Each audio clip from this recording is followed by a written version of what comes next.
আমরা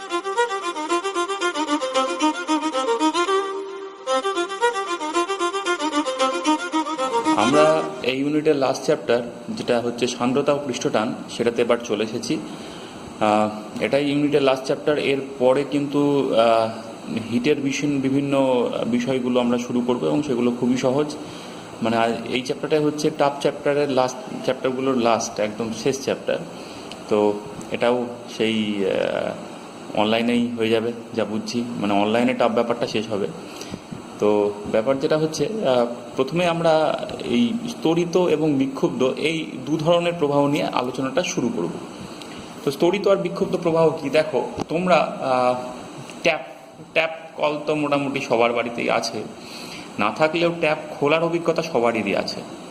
তো ট্যাপ খোলা ব্যাপারটা কেমন দেখবা, একটা ট্যাপ কলের প্যাঁচটা যদি খুব সামান্য খুলি, জাস্ট কোনো রকমে জল পড়ছে, কিন্তু কন্টিনিউয়াসলি জলটা পড়ছে, তাহলে দেখবা জলটা কিন্তু স্বচ্ছ দেখায়। যে জলটা পড়ছে মুখ থেকে নিচে অবধি, সেটা কিন্তু বেশ স্বচ্ছ লাগে। কিছু দূর যাওয়ার পরে অবশ্য ছাড়া ছাড়া ভাব হয়ে যায়, তখন আর স্বচ্ছতা থাকে না। তো নলের মুখ থেকে বেশ কিছুটা নিচ অবধি কিন্তু জলটা বেশ, জলের যে লেয়ারটা পড়ছে স্বচ্ছ লাগে। এইবার যদি পুরোটা খুলে দাও ট্যাপটা, জলের যদি যথেষ্ট প্রেশার থাকে, তাহলে দেখবে আওয়াজ উৎপন্ন হবে আর সাদাটে ভাব হয়ে যাবে।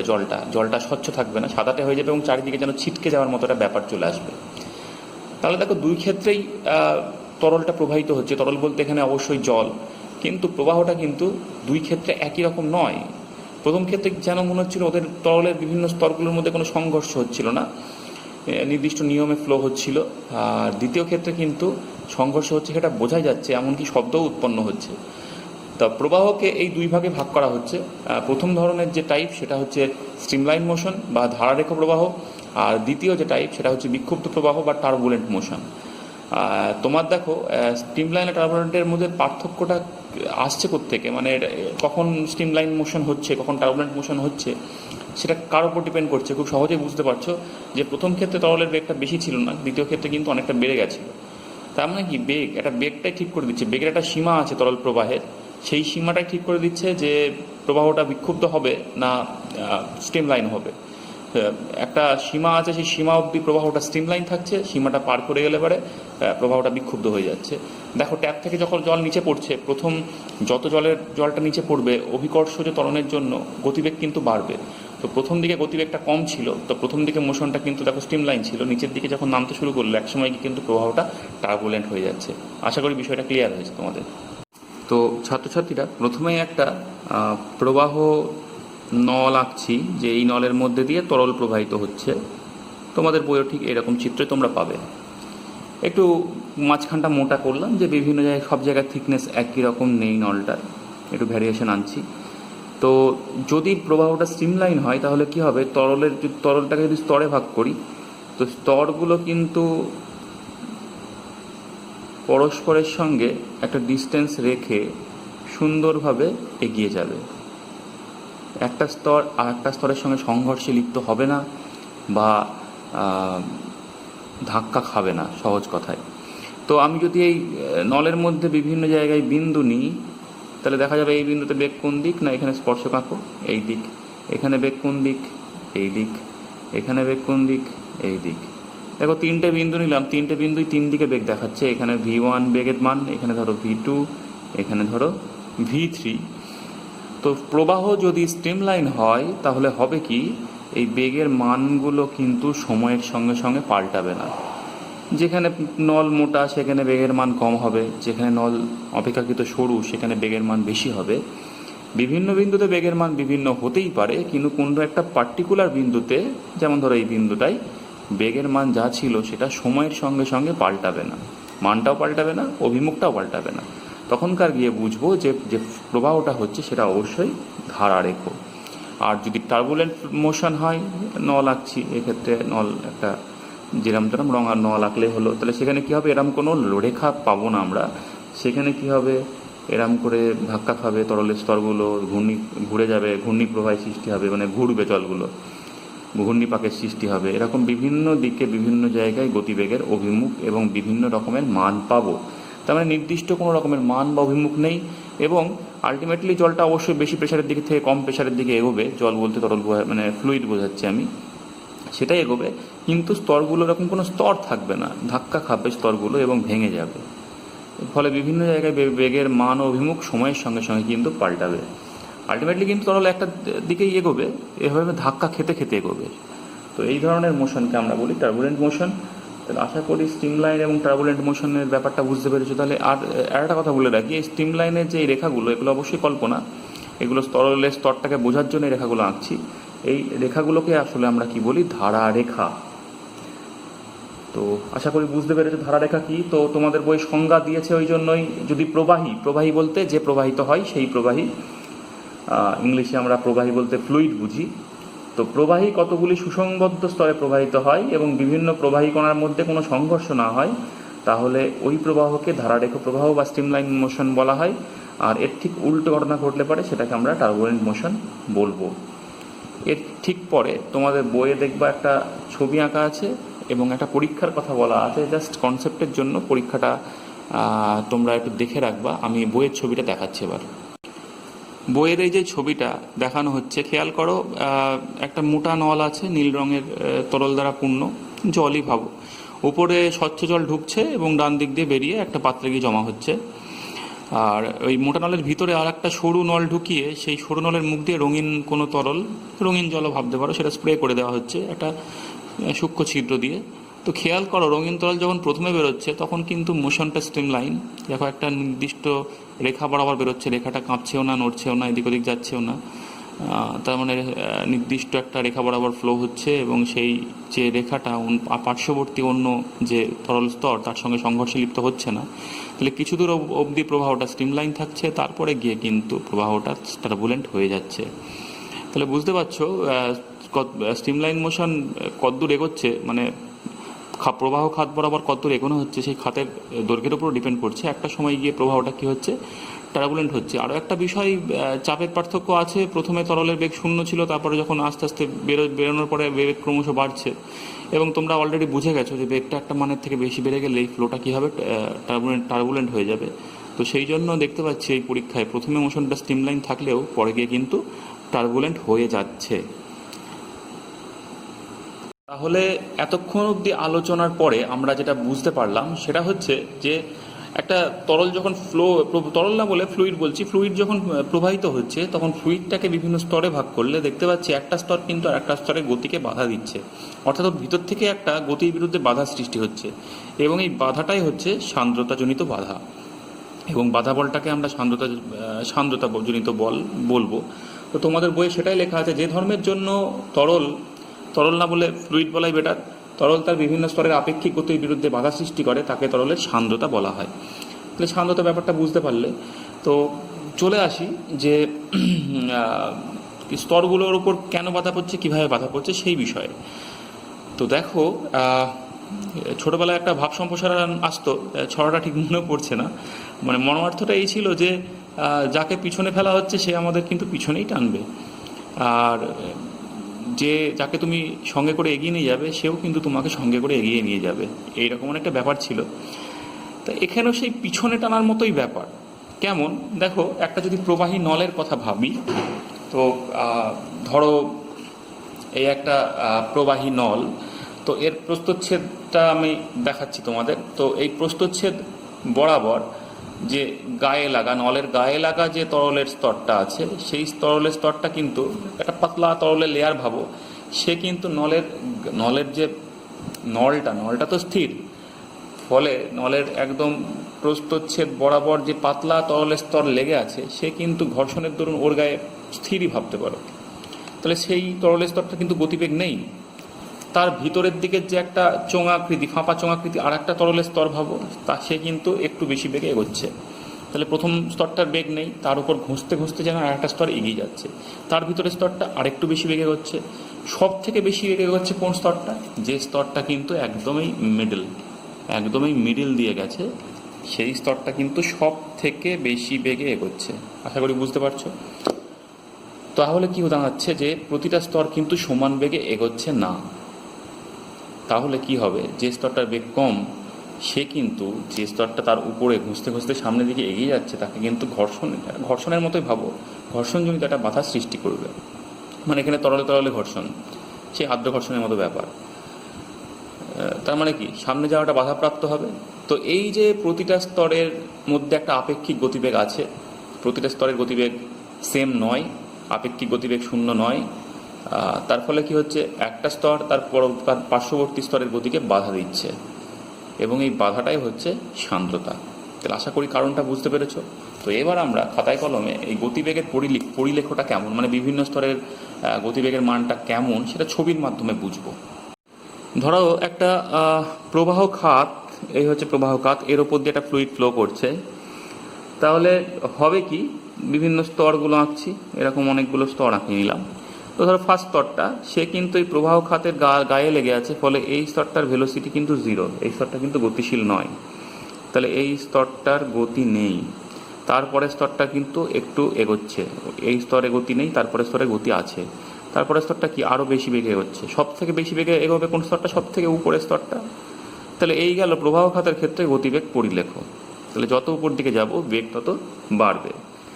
এবার যদি নল হয়, প্রবাহ নল হয়, এই ধরো নল, তাহলে নলের ক্ষেত্রে এতক্ষণ যা বুঝলাম, নলের যে গায়ে লাগা যে স্তরটা, সেই স্তরটার বেগ কিন্তু 0, আর সবচেয়ে মিডল স্তরটার বেগ সবচেয়ে বেশি। তাহলে এই বেশি বেগ থেকে ক্রমশ পার্শ্ববর্তী স্তরে বেগ কি কমতে কমতে কমতে কমতে লাস্টে গিয়ে 0। এদিকেও তাই, কমতে কমতে কমতে কমতে লাস্টে গিয়ে 0। তাহলে এই গেল গতিবেগ পরিলেখ। তাহলে তো এরকম মোটামুটি তোমাদের বই আঁকা আছে, এটা একটু ছোটো করে দিয়েছে। তো এই ধরনের একটা গতিবেগ পরিলেখ পাবো, মিডলে সবচেয়ে বেশি। যদি অসান্দ্র তরল হতো তাহলে গতিবেগ পরিলেখ কেমন হতো, কোনো সান্দ্রতাজনিত বাধা যদি না থাকতো, তাহলে প্রতিটা তীর চিহ্নই কিন্তু সমান দৈর্ঘ্যের হতো, কারণ প্রতিটা স্তরই সমান বেগে এগোতো। যদি অসান্দ্র তরল হতো তবে কার গিয়ে। আশা করি গতিবেগ পরিলেখটা বুঝতে পেরেছো তোমরা। এগুলো জাস্ট কনসেপ্টের জন্য, প্রশ্ন আসবে না, কিন্তু কনসেপ্টটা থাকা খুব দরকার। আগের মতো আমি আবার একটা তল আঁকলাম। এই তলের উপর দিয়ে ধরো একটা ফ্লুইড ফ্লো করছে, তো অবশ্যই সান্দ্রতাজনিত বাধা তার মধ্যে আছে। তলের গা লাগোয়া ফ্লুইডের যে লেয়ার, তার ভেলোসিটি 0। তো এই তল থেকে এক্স দূরত্বে আমি একটা লেয়ার নিয়ে ভাবছি, যার ভেলোসিটি হচ্ছে ভি। আর তার থেকে আরেকটু বেশি দূর, কতটুকুন বেশি দূর, ডিএক্স পরিমাণ বেশি দূরে যে লেয়ারটা আছে, তার ভেলোসিটি কি আরেকটু বেশি, সেটা ধরো ভি প্লাস ডিভি। তাহলে বুঝতেই পারছি ডিএক্স দূরত্বের পার্থক্যের জন্য বেগের পার্থক্য কত হলো, ডিভি। তাহলে একক দূরত্বের পার্থক্যের জন্য বেগের পার্থক্য কি, সেটা আমি কি লিখবো না, ডিভি ডিএক্স। এই ডিভি ডিএক্সটাকে আমরা ভেলোসিটি গ্রেডিয়েন্ট নাম দিয়েছি। তাহলে এই ভেলোসিটি গ্রেডিয়েন্ট হচ্ছে যা দূরত্বের পার্থক্যের দরুন বেগের যে পার্থক্য হচ্ছে তার অনুপাত। এইবার দেখো, এই দূরত্বের পার্থক্যের দরুন বেগের পার্থক্য যত বেশি হবে, মানে ডিভিডিএক্স এর মান যত বেশি হবে, তত কিন্তু বাধা বলটা বেশি হবে। কেন, একটা স্তর আর একটা স্তরের উপর দিয়ে ঘষতে ঘষতে যেন এগোচ্ছে, তো ওদের মাঝে বেগের পার্থক্য যত বেশি হবে, বাধা বলটাও তত বেশি হবে।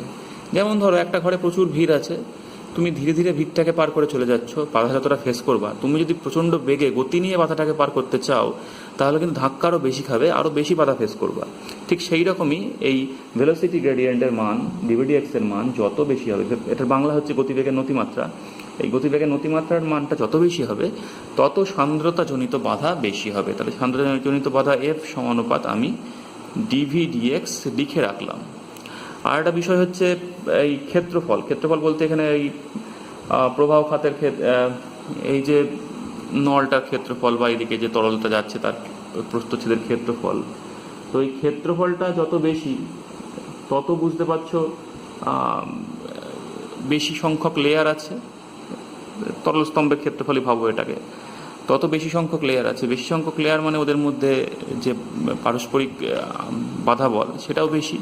তাহলে এই বাধা বলটা অবশ্যই তরল স্তম্ভ বা প্রবাহী যে স্তম্ভ তার ক্ষেত্রফলের সঙ্গে সমানুপাত হবে। তাহলে এই দুটোকে যদি আমি একসঙ্গে মিশিয়ে দিই, তাহলে কি দাঁড়াচ্ছে, এফ সমানুপাত এ ডিভিডিএক্স। সমানুপাতকে তুলতে গেলে একটা ধ্রুবক আনতে হবে, তুলে সমান করতে গেলে, তো সেই ধ্রুবকটাকে আমি লিখছি ইটা। তাহলে এফ সমান ইটা এ ডিভিডিএক্স। এই ইটাটার মান কোন ধরনের ফ্লুইড তার উপর মানে ফ্লুইডের প্রকৃতির ওপর ডিপেন্ড করে, এইটাকে আমরা সান্দ্রতাঙ্ক বলি। এটাকে কি বলি আমরা? সান্দ্রতাঙ্ক, কোএফিসিয়েন্ট অফ ভিসকোসিটি। তো এটার সংজ্ঞা আমরা এই সমীকরণ থেকে দিতে পারি। আমরা যদি এটাকে 1 করি, ডিভিডিএক্সকে 1 করি, তাহলে এফ সমান ইটা হয়ে যাচ্ছে। তাহলে ডিভিডিএক্সকে 1 কী করে করবো? ডিভিটা 1 করে দাও, ডিএক্সটাকে 1 করে দাও, মানে ডিএক্স 1 মানে কি? একক দূরত্বে অবস্থিত।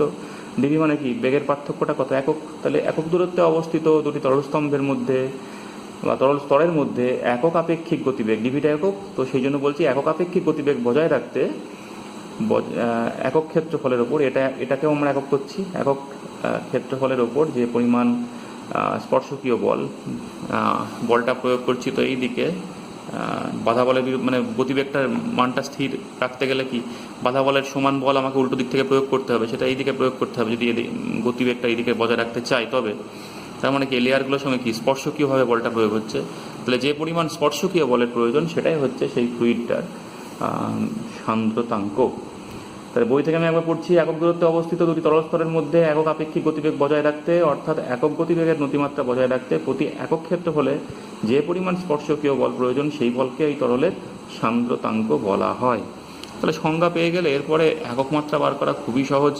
প্রথমে মাত্রা নিয়ে কাজ করি, তাহলে ইটার মাত্রা সমান কি? এফ এর মাত্রা ডিভাইড বাই এর মাত্রা, এটা ডিভাইড বাই আবার এটা মাত্রা। এফ এর মাত্রা কি? M L T to the power -2 divide by এর মাত্রা কি? এল স্কোয়ার।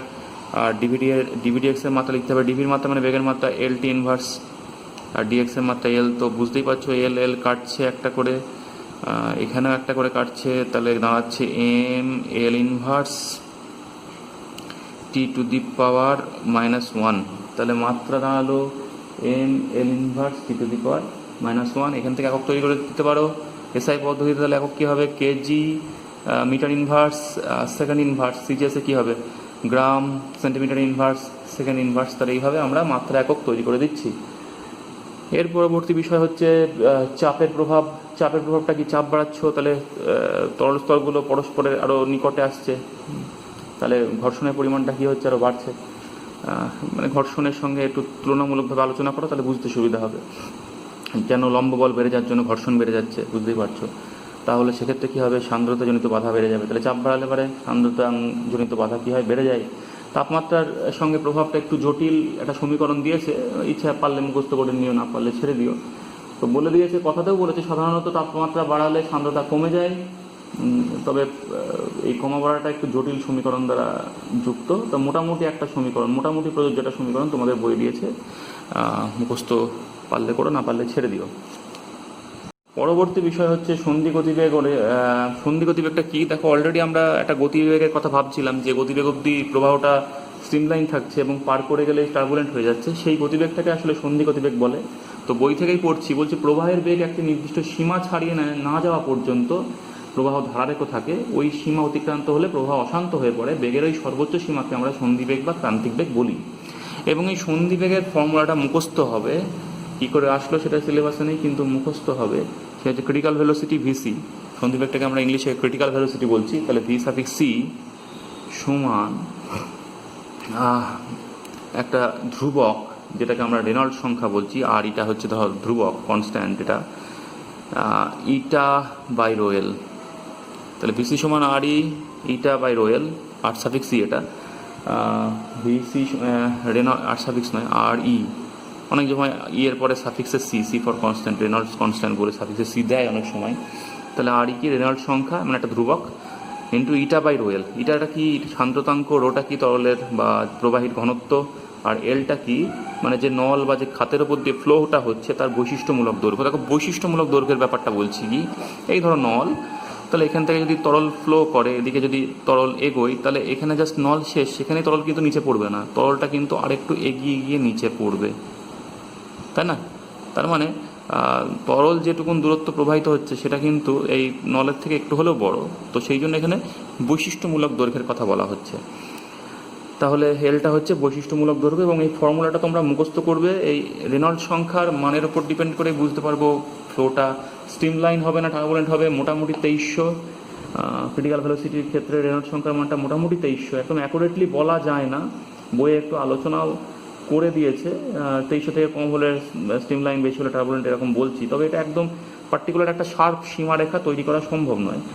বইয়ে বলেছে যে 2300টা একটা আনুমানিক মান, 2000 থেকে কম হলে ধারারেখা হচ্ছে, 3000-এর বেশি হলে ফ্লোটা হচ্ছে টার্বুলেন্ট। মাঝামাঝি এলাকায় আসলে স্ট্রিম লাইন আর টার্বুলেন্টের একটা মিক্সিং থাকে, মানে মাঝামাঝি অবস্থা থাকে। তো ওই জন্য একদম শার্প ক্রিটিক্যাল ভেলোসিটির ক্ষেত্রে রেনল্ড সংখ্যার মানটা যে একদম 2300ই হবে এটা কিন্তু বলা যায় না, মোটামুটি একটা 2300 বলে দেওয়া হয়। তো এখান থেকে রেনল্ড সংখ্যার একটা সংজ্ঞাও দিয়ে আছে। সংজ্ঞাটা খুবই সহজ, ওই ভিসি, ইটা, রো আর এল, এই চারটে বিষয়ের সমন্বয়ে গঠিত একটা মাত্রাহীন ধ্রুবক, সেটাই হচ্ছে রেনল্ড সংখ্যা। পড়ে নিও তোমরা। এর পরবর্তী বিষয় হচ্ছে সীমান্ত বেগ বা প্রান্তীয় বেগ। ছাত্রছাত্রীরা, বৃষ্টির ফোঁটা নিশ্চয়ই মোটামুটি অল্প বিস্তর সবারই গায়ে পড়েছে। দেখবা মোটা মোটা ফোঁটা যখন পড়ে তখন কিন্তু চটাস চটাস করে পড়ে। আবার অনেক সূক্ষ্ম সূক্ষ্ম ফোঁটা হলে পরে, যেমন গুড়ি গুড়ি বৃষ্টি হলে পরে মনে যেন হাওয়ায় ভেসে বেড়ায়। তাহলে সেই মেঘ থেকে পড়ছে, কারোর বেগ অত্যন্ত বেশি, কারোর বেগ অত্যন্ত কম। মনে হতে পারে যে বায়ুপ্রবাহের দরুন হয়তো এটা হচ্ছে, বা মনে হতে পারে যে মেঘের হাইট বেশি কম আছে। আসলে সেটা ফ্যাক্ট নয়, ফ্যাক্টটা অন্য জায়গায়। আবার দেখবে কুয়াশা হলে সেটা তো মাটিতে থিতিয়ে পড়তে অনেক বেশি সময় নেয়। সবই কিন্তু আকারের উপর ডিপেন্ড করছে। আকার বড় হলে পরে সেটা কিন্তু অনেক বেশি স্পিড নিয়ে এসে আমাদের গায়ে পড়ে। মোটা মোটা বৃষ্টি ফোঁটা তো বেশ লাগে গায়ে পড়লে। তো এগুলো কেন হয় দেখো, অলরেডি ওই একটা ঘরে সেই অনেক ভিড় ছিল, একজন কেউ দৌড়ে বেরোতে চাইছে। সে যদি ধীরে ধীরে বেরোতে চায় তাহলে কিন্তু একটু ফাঁক ফোকর খুঁজে অনেক কম সংঘর্ষ ঘটিয়ে বেরিয়ে যাবে, মানে বাধা বলটা কম ফেস করবে। কিন্তু যদি খুব দ্রুত বেরোতে চাই তাহলে কিন্তু বাধা বলটা অনেক বেশি ফেস করবে। এই বিষয়টা কিন্তু অলরেডি আমরা আলোচনা করে ফেলেছি। তো একটা পদার্থ ধরো এরকম কোনো সান্দ্র মাধ্যমের মধ্যে দিয়ে উপর থেকে নিচে পড়ছে, যেমন বৃষ্টির ফোঁটা ধরো বায়ু মাধ্যমের মধ্যে দিয়ে উপর থেকে নিচে পড়ছে। তা কি হচ্ছে, যখন উপর থেকে নিচে পড়ছে তার উপর একটা বল কাজ করছে, সেটা কি ওর ওজন। এই ওজনটা কেন এসছে? পৃথিবীর আকর্ষণ বলের জন্য। আর কি কাজ করছে ওর উপরে দেখো, ওর গতিবেগ যখন পৃথিবীর আকর্ষণ বলের জন্য গতিবেগ যত বাড়ছে তত কিন্তু বাতাসের মধ্যে দিয়ে পড়ছে, এবং এটা একটা সান্দ্র মাধ্যম, এবং তার ফলে একটা সান্দ্রতাজনিত বাধা বল কাজ করছে, যে বাধা বলটা আবার গতিবেগ বাড়ার সাথে সাথে বেড়ে যাচ্ছে। একটা সময় গিয়ে হচ্ছে কি, এই বাধা বলটা কিন্তু ওর ওজনের সঙ্গে সমান হয়ে যাচ্ছে। তাহলে বাধা বলটা যে ওজনের সঙ্গে সমান হয়ে গেল, তাহলে মোট বল কত? শূন্য। তার মানে ওর ওপর আর কোনো বল কাজ করছে না। বল না কাজ করলে কিন্তু ত্বরণ থাকবে না, ফলে ওর গতিবেগ কিন্তু আর বাড়বে না। তাহলে প্রথমে বেগ শূন্য ছিল, তারপরে ক্রমশ বাড়ছে, যত বেগ বাড়ছে তত বাধা বলটা বাড়ছে। বাধা বলটা একটা টাইম গিয়ে ওজনের সঙ্গে যে সমান হয়ে গেল, সঙ্গে সঙ্গে মোট বল শূন্য, ফলে তার উপর কোনো বল কাজ করছে না, ফলে কোনো ত্বরণ নেই, অর্থাৎ গতিবেগ আর বাড়বে না। তাহলে এইরকমভাবেই একটা পতনশীল বস্তু যখন সান্দ্র মাধ্যমের মধ্যে দিয়ে নিচে পড়ে, একটা ধরো লোহার বলকে তুমি গ্লিসারিনের মধ্যে বা মোবাইলের মধ্যে দিয়ে নিচে ফেললে, এরকম একটা পরীক্ষা আমাদের প্র্যাকটিক্যালেও আছে, স্কুলে করতে হয়। বা বৃষ্টির ফোঁটা বায়ু মাধ্যমের মধ্যে দিয়ে নিচে পড়ছে, বা কাদার যে সূক্ষ্ম সূক্ষ্ম কণাগুলো সেটা জলের মধ্যে দিয়ে আস্তে আস্তে নিচে পড়ছে। এই যে সান্দ্র মাধ্যমের মধ্যে দিয়ে নিচে পড়া, এই পড়ার ক্ষেত্রে কি হয়, প্রথমে বেগটা বাড়ে, কিন্তু একটা সময় গিয়ে বেগটা ফিক্সড হয়ে যায়। এই যে মানে গিয়ে বেগটা ফিক্সড হলো, এই ভেলোসিটিটাকে আমরা বলি টার্মিনাল ভেলোসিটি বা প্রান্তিক বেগ। তাহলে আশা করি টার্মিনাল ভেলোসিটি কি তোমরা বুঝতে পেরেছো। এইবার এই টার্মিনাল ভেলোসিটির আসছে ওই বাধা বলের জন্য। এই বাধা বলটার মান কত হবে সেই বিষয়ে একটা সমীকরণ কিন্তু বিজ্ঞানী স্টোকস দেন। তা বাধা বলটা হচ্ছে 6 পাই ইটা আরভি। বাধা বল সমান 6 পাই ইটা আরভি। ধরো একটা গোলক ইটা সান্দ্রতাঙ্কের একটা মাধ্যমের মধ্যে দিয়ে নিচে পড়ছে, তার ভেলোসিটি ভি। তো ভেলোসিটি বাড়তে বাড়তে যখন সেটা ক্রিটিক্যাল ভেলোসিটি, এই প্রান্তিক বেগ টার্মিনাল ভেলোসিটিতে পৌঁছলো, সেই টার্মিনাল ভেলোসিটি ধরো ভি, তখন তার উপর যে বাধা বলটা কাজ করবে সেই বাধা বল এফ সমান কি 6 পাই ইটা আর হচ্ছে ওটাকে গোলক ভাবছি, যে বস্তুটা পড়ছে তার ব্যাসার্ধটা হচ্ছে আর, 6 পাই ইটা আর ভি। তাহলে এই ফর্মুলাটা কিন্তু মুখস্থ রাখতে হবে, এবং এটাই হচ্ছে স্টোকসের সূত্র। এটা তোমাদের বই লেখা আছে, মুখস্থ করে নিও। তাহলে যখন একটা বস্তু পড়ছে নিচের দিকে, তার উপর কী কী বল কাজ করছে একটু ভেবে নিই। ওজনটা নিচের দিকে কাজ করছে।